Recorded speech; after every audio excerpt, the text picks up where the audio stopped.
À Brément, Marie-Noël Daniel, Marie-Noël Michel, à Jean-Marc Daniel, Treuzot-Guérienne, transporteur.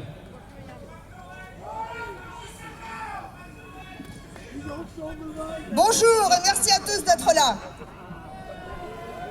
Par ce grand rassemblement, nous montrons à l'État que nous sommes capables de nous unir au-delà des clivages, au-delà des intérêts particuliers pour préserver l'emploi dans notre région. L'État veut nous diviser. Les salariés ne doivent pas se montrer avec les patrons. Mais pas de patron, pas de salariés, pas d'entreprise. Nous sommes réunis ici pour sauver l'emploi de nos enfants.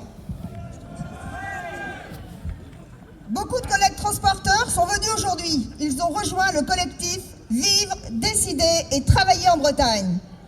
Pourquoi ? Pourquoi ? Parce que nous sommes tous liés les uns aux autres. Le transport est le trait d'union entre tous les métiers. Tout ce que vous avez, c'est un camion qui vous l'a envoyé. L'écotaxe, qui nous place au rang de collecteurs d'impôts, est une menace mortelle pour notre économie. L'État décide et instaure des taxes, et encore des taxes, pour assurer son train de vie.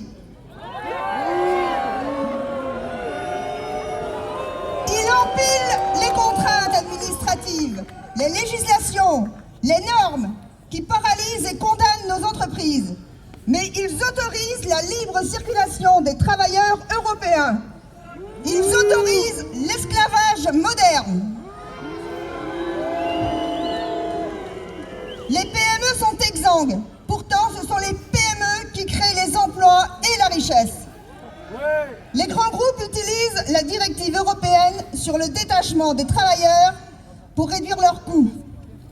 Quelles sont les conditions de travail des travailleurs déplacés ? Pouvons-nous tolérer des disparités de 1 à 5 sur les salaires en Europe ? Le cabotage est reporté d'1 an. Mais ils sont dans une bulle là-haut à Paris. Le cabotage est déjà là, et depuis longtemps.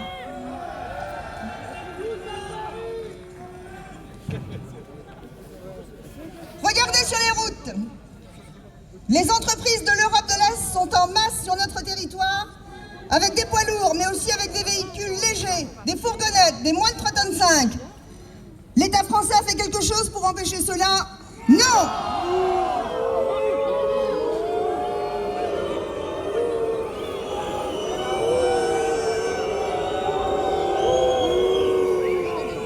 Le transport est confronté à cette concurrence sauvage depuis des années. Mais maintenant, cela concerne tous les métiers.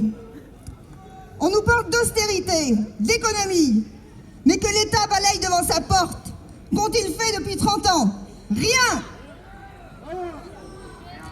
Pensait-il être applaudi en faisant collecter cette écotaxe de 1,2 milliard d'euros bénévolement par les transporteurs dont ce n'est pas le métier, pour la reverser à Ecomove, société italienne, qui se serait pris 300 millions d'euros au passage.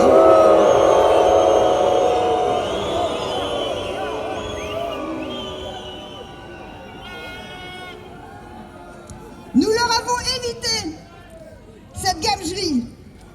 L'économie marchande est la seule pouvant offrir un avenir à notre région.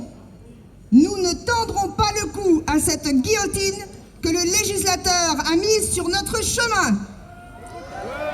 Ne soyons pas dupes. Aujourd'hui, les camions, demain, les utilitaires, et à quand les voitures ?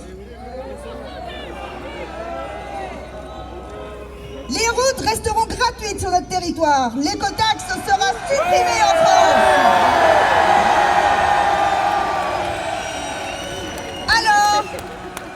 Alors, nous pourrons espérer un développement de la Bretagne au sein d'une Europe équitable. L'avenir se construit dans un climat de confiance. Nous devons pouvoir décider sans peur de l'avenir. Nous devons pouvoir faire des projets à long terme. Toutes les décisions, qu'elles soient politiques ou réglementaires, viennent de Paris. Nous voulons pouvoir de décider des stratégies et priorités sur notre économie et notre région. Merci. Merci.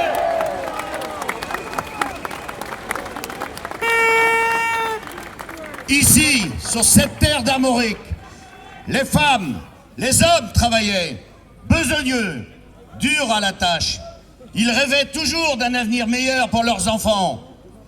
Ils semaient, ils pêchaient, élevaient, récoltaient, transformaient, commerçaient, exportaient. Ils étaient fiers d'ajouter leurs énergies aux ressources naturelles de leur pays. Ils étaient la vie. Ils sont la vie. Et ne supporteront jamais qu'on taxe cette vie. Alors, ils se font entendre un peu, puis un peu plus. Et leurs voix prennent de l'écho. Oui, de l'écho. Mais aujourd'hui, leur chemin, leur route, leur voix disent non à cet écho qui taxe la vie, cet écho qui taxe le travail, cet écotaxe sur la terre de la duchesse Anne.